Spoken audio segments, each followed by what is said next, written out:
আসসালামু আলাইকুম রহমতুল্লাহি ওবরাকাতুহু। সুপ্রিয় শিক্ষার্থী বন্ধুরা, আজকে আমরা আলোচনা করব কমপ্লিটিং সেন্টেন্স নিয়ে। আজকে এই এপিসোডের মাধ্যমে তোমাদেরকে আমি কমপ্লিটিং সেন্টেন্সের ব্যাপারে সম্যক ধারণা দেওয়ার চেষ্টা করব। আশা করি এই ভিডিওটি দেখার পরে তোমাদের কমপ্লিটিং সেন্টেন্স নিয়ে আর কোনো সমস্যা হবে না। এখন আমরা এই যে স্ক্রিনে দেখা যাচ্ছে কিছু ইন্ডিকেটিং ওয়ার্ড, প্রথমত আমরা এগুলো একটু দেখে যাব, এর পরবর্তীতে আমরা আমাদের লেসনে আমাদের রুলসগুলো পড়ব ইনশাল্লাহ। তো চলুন দেখা যাক আমাদের এখানে কি কি আছে। প্রথমেই আমরা এগুলোর অর্থ সম্পর্কে একটু ধারণা নেব।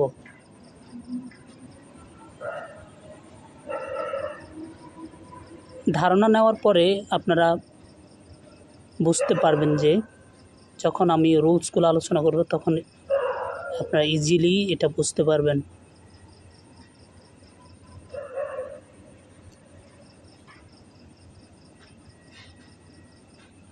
চলুন আমরা এখান থেকে কিছু শব্দার্থগুলো পড়ে নেই।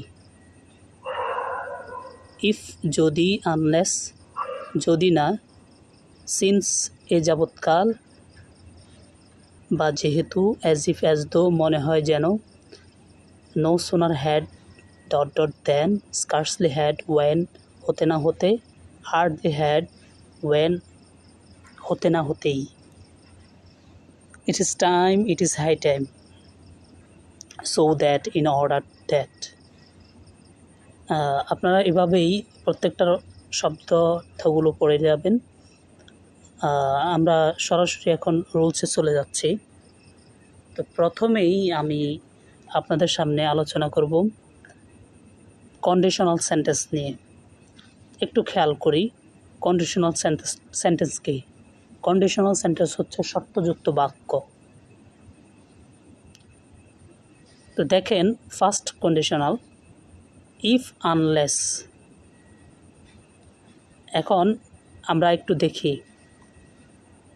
কন্ডিশনাল যুক্ত, ইফ যুক্ত বা আনলেস যুক্ত সেন্টেন্স যদি প্রেজেন্ট ইনডিফিনিট হয়, পরবর্তী সেন্টেন্সটি হবে will, can, shall, may plus verb one.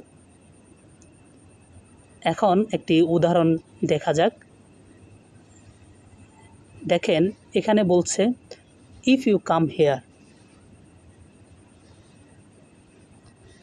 তুমি যদি এখানে আসো, ইফ যুক্ত বাক্যটি প্রেজেন্ট ইনডিফিনিট টেন্স হয়েছে, সেই জন্য পরবর্তী সেন্টেন্সটি আমরা will, can, shall, may plus verb one যুগে বাক্যটি সম্পন্ন করব। সেই জন্যেই আমরা নিয়েছি I will go there, will plus B one. If you come here, তুমি যদি এখানে আসো, আই উইল গো দেয়ার। এরপরে আমরা একটি নেগেটিভ যুক্ত, যেমন আনলেস, যদি না, আনলেস ইউ রিড মোর, যদি না বেশি পড়ো। আনলেসের পরে আমরা দেখতে পাচ্ছি প্রেজেন্ট ইনডিফিনিট টেন্স। তাহলে আমরা এই যে আমরা চাইলে অন্য উইল না ব্যবহার করে আমরা ক্যান ব্যবহার করতে, শ্যাল ব্যবহার করতে পারি। অর্থের সাথে যেটা সামঞ্জস্যপূর্ণ হয় সেটাই আমরা ইউজ করব। তো দেখেন এখানে বলা হচ্ছে you will fail in the exam, unless you read more you will fail in the exam. যদি না তুমি বেশি পড়ো, you will fail in the exam, তুমি কি হবা? পরীক্ষায় অকৃতকার্য হবা। প্রিয় শিক্ষার্থীবৃন্দু, এখন চলুন আমরা দ্বিতীয় কন্ডিশনাল সেন্টেন্সটি, এটা হচ্ছে সেকেন্ড কন্ডিশনাল, ইফ আনলেস যুক্ত বাক্যটি যদি ফার্স্ট ইনডিফিনিট হয়, তাহলে কি হবে? Would, could, should, might plus V three. মোট কথা হচ্ছে আমরা একটু যদি দেখি, উইল এর ফার্স্ট ফর্ম কি? উড। ক্যানের কুড, শ্যালের শুড, মের মাইট। তাহলে কি হচ্ছে? ভার্ব ওয়ানই হচ্ছে। তাহলে আমরা একটু উদাহরণে যাই, উদাহরণ গেলে বুঝতে পাবো। যেমন এখানে বলছে নাম্বার 2, দেখেন একটু খেয়াল করে। ইফ ইউ কেম হিয়ার, তুমি যদি এখানে আসো, তুমি যদি এখানে আসতে, আই উড হেল্প ইউ, আমি তোমাকে কি করতাম? সাহায্য করতাম। তাহলে এখানে কেম শব্দটা, ইউ কেম, এটা হচ্ছে ফার্স্ট ইনডিফিনিট। ফার্স্ট ইনডিফিনিট হওয়াতে আমরা would, could, should, might plus B one নিয়েছি। সেজন্যে I would help you, would plus B one হয়েছে, আই উড হেল্প ইউ। তুমি যদি এখানে আসতে, আমি তোমাকে কি করতাম? সাহায্য করতাম। তো একটা নেগেটিভ, যেমন আনলেস আল্লাহ সেভড হিম, আল্লাহ যদি তাকে সাহায্য না করত, হি উড ডাই, সে মারা যেত। হি উড ডাই, এটাও ফার্স্ট, উড এখানে ফার্স্ট, যেমন এখানে উডটা ফার্স্ট। ভার্ব ওয়ান হলো, যেহেতু এখানে উডটা নিজেই ফার্স্ট, এজন্যে এটা ভার্ব ওয়ান হয়ে গেছে। এখন আমরা থার্ড কন্ডিশনালে যাব। যেমন ইফ আনলেস যুক্ত বাক্যটি যদি ফার্স্ট পারফেক্ট হয়, মানে হ্যাড প্লাস বি থ্রি, তাহলে কি হবে? Would, could, should, might, have plus V three. তাহলে কি হচ্ছে? Would, could, should, might, have plus V three হবে। তাহলে একটা উদাহরণ দেখা যাক, সেটা হচ্ছে কি, if you had come here, এখানে ফার্স্ট পারফেক্ট হয়েছে, ইফযুক্ত সেন্টেন্সটি ফার্স্ট পারফেক্ট হওয়াতে তাহলে আমরা পরবর্তী সেন্টেন্সটা কী নিয়মে পূরণ করেছি? তাহলে would have V three gone, তাহলে would have, could have, should have, might have V three, তাহলে আমরা উড হ্যাভ গন দেয়ার সেটা নিয়েছি। এরপরে আমরা অনেক সময় দেখব যে ইফ ছাড়াও হ্যাডকে সাবজেক্টের প্রথমে নিয়ে এসে, ইফ ছাড়াও, ইফ বা আনলেস ছাড়াও হ্যাডকে সাবজেক্টের প্রথমে নিয়ে এসে আমরা কন্ডিশনাল করতে পারি। সেই হিসাবে ইফ থাকবে না। বাক্যের প্রথমেই যদি আমরা হ্যাডটা সাবজেক্টের আগে হ্যাডটা থাকে, তাহলে আমরা বুঝতে হবে যে এখানে এটা কন্ডিশনাল। একটু খেয়াল করি, আমরা যদি দেখি এই হ্যাডটা আমরা মনে মনে ইউর পরে ধরব, তাহলে ইউ হ্যাড কাম, তাহলে এটা কোন টেন্স হয়? এটা হয় ফার্স্ট পারফেক্ট। তাহলে ফার্স্ট পারফেক্ট হলে আমাদের নিয়মটা কি দাঁড়াচ্ছে? আগের নিয়মেই। পারফেক্ট হলে ইফ আনলেস যুক্ত বাক্যটি পারফেক্ট হলে যে নিয়ম, ঠিক হ্যাডটা সাবজেক্টের আগে আসলেও সেম নিয়ম হবে। সেটা হচ্ছে would have, could have, might have, should have বা থ্রি। তাহলে এই যে would have, would a have, could have, should have, might have V three. তাহলে আমরা কি দিয়েছি? হ্যাড ইউ কেম হিয়ার, তুমি যদি এখানে আসতে, আই উড হ্যাভ গন দেয়ার, আমি সেখানে যেতাম। তাহলে আমরা এখানে কন্ডিশনাল সেন্টেন্স সম্পর্কে একটু আলোচনা করেছি। এরপর আমরা যদি নাম্বার 2তে যাই, রুল নাম্বার 2, সেটা হচ্ছে কি, it is time, it is high time, if, wish, fancy. It is time, এখনই উত্তম সময়, এখনই সময়। ইট ইজ হাই টাইম, এখনই উত্তম সময়। ইফ, উইশ, ফ্যান্সি ইত্যাদির পর যদি ফার্স্ট ইনডিফিনিট টেন্স হয়, তার মানে হচ্ছে বি টু ইত্যাদির পর ফার্স্ট ইনডিফিনিট টেন্স বসে। কিন্তু ইট ইজ হাই টাইম বা ইট ইজ টাইমের পরে যদি টু বসে, ভার্ব ওয়ান বসবে। আমরা একটু উদাহরণের মাধ্যমে এই জিনিসগুলো ক্লিয়ার করব। যেমন নাম্বার 1 উদাহরণ দেখেন, ইট ইজ টাইম, আমি আগেই বলেছি it is time, it is high time, if, wish, ফ্যান্সির পরে ফার্স্ট ইনডিফিনিট টেন্স হয়। তাহলে it is time we changed our eating habit. এখনই সময় আমাদের ইটিং হ্যাবিট খাদ্যাভ্যাস কী করা, চেঞ্জ করা, পরিবর্তন করা। এরপর দেখেন ইট ইজ হাই টাইম, এখনই উত্তম সময় we work to build a digital Bangladesh. We work কাজ করা, টু বিল্ড তৈরি করতে, এই ডিজিটাল বাংলাদেশ। এখনই উত্তম সময় ডিজিটাল বাংলাদেশ তৈরি করা। এরপর আই উইশ হওয়াতে এটা Unreal fast is I wish I were a bird. আমার ইচ্ছা আমার যদি কী হতো, আমি যদি একটি পাখি হতাম, তাহলে মানুষের পক্ষে তো পাখি হওয়া সম্ভব না, সেই জন্য আনরিয়েল ফাস্ট। এটা যেমন আনরিয়েল, আয়ের সাথে ওয়ার বসাটাও আনরিয়েল কিছু, আয়ের সাথে ওয়াজ বসবে এটাই রিয়েল, কিন্তু ওয়ার বসছে এটা আনরিয়েল।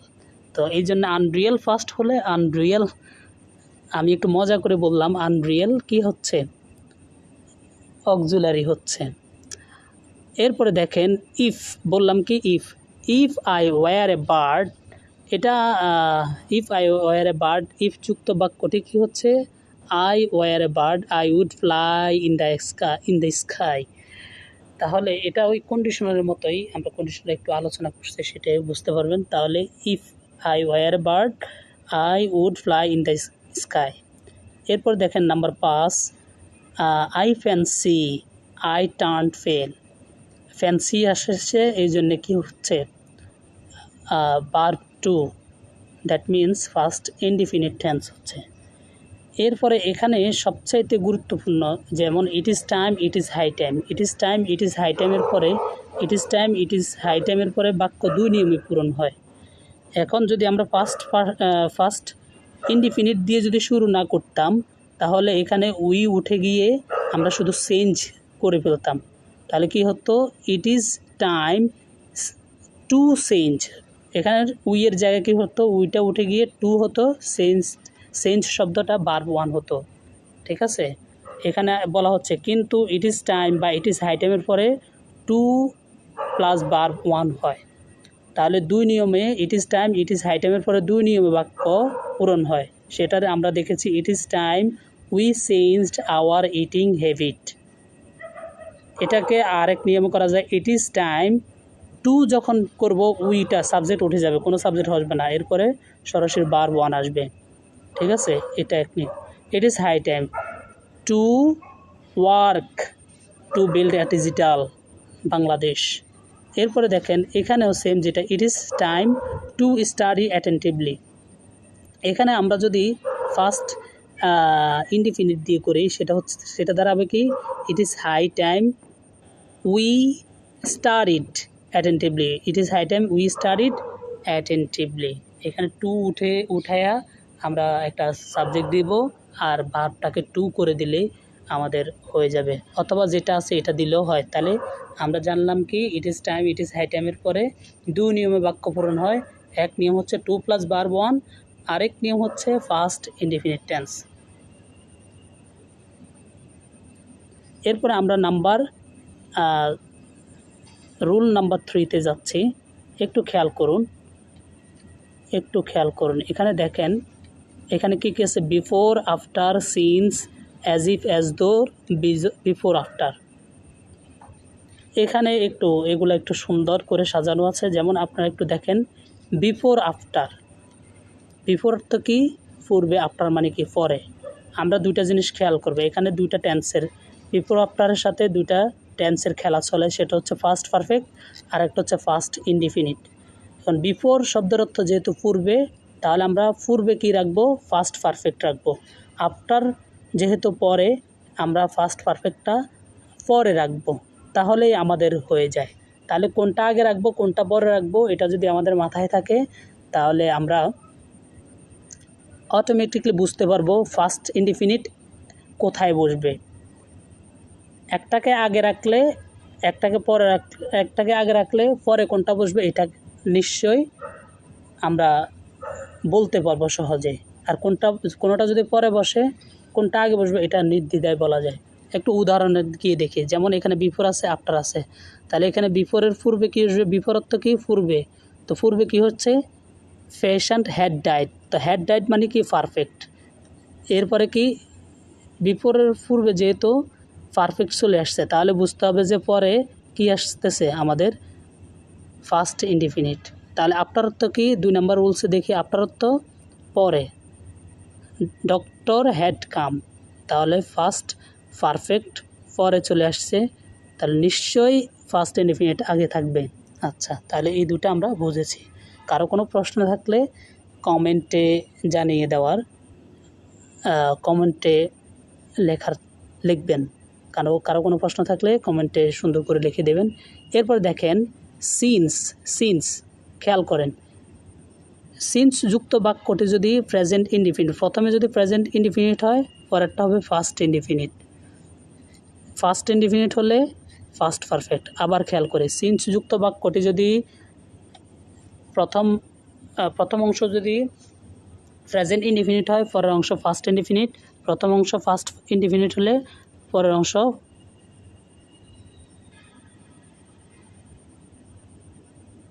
First perfect. আচ্ছা, তাহলে একটু উদাহরণ দেখি আমরা। 3 নাম্বার 4 নাম্বার একটু দেখে, সিন্স আছে, এখানেও সিন্স আছে, তাহলে ইট ইজ লং টাইম। দেখেন ইট ইজ, তাহলে এটা কি? Present indefinite. ইজটা এখানে মেইন ভার্ব হিসেবে আসছে, তাহলে এটা কি? Present indefinite. তাহলে পরবর্তীটা কি হবে? অবশ্যই ফার্স্ট ইনডিফিনিট। তাহলে আই স হিম, সি থেকে স হয়ে গেল। তাহলে যেহেতু সিন্সের পূর্বেরটা কী ছিল? প্রেজেন্ট ইনডিফিনিট, পরে ফার্স্ট ইনডিফিনিট। এরপরে আমরা দেখি ইট ওয়াজ এ লং টাইম সিন্স, তাহলে ওয়াজ ইজ এর ফার্স্ট টেন্স হচ্ছে ওয়াজ, তাহলে ফার্স্ট টেন্স হওয়াতে, ফার্স্ট ইনডিফিনিট হওয়াতে সিন্সের পরের অংশটা কি হচ্ছে? হ্যাড সিন হচ্ছে, ফার্স্ট পারফেক্ট হচ্ছে। ফার্স্ট ইনডিফিনিট হওয়াতে ফার্স্ট পারফেক্ট হলো। তাহলে আমরা এটা মনে রাখতে হবে, সিন্সের পূর্বে যদি প্রেজেন্ট ইনডিফিনিট হয়, পরে ফার্স্ট ইনডিফিনিট হলে ফার্স্ট পারফেক্ট। ওকে, ঠিক সেম অ্যাজ ইফ অ্যাজ দোর ক্ষেত্রেও সেটাই হচ্ছে। অ্যাজ ইফ অ্যাজ দোর ক্ষেত্রে কী হচ্ছে? Present indefinite first indefinite, first indefinite first perfect. ঠিক আছে, তাহলে প্রথম অংশ যদি প্রেজেন্ট ইনডিফিনিট হয়, পরের অংশ ফার্স্ট ইনডিফিনিট। প্রথম অংশ যদি ফার্স্ট ইনডিফিনিট হয়, পরের অংশ হচ্ছে ফার্স্ট পারফেক্ট।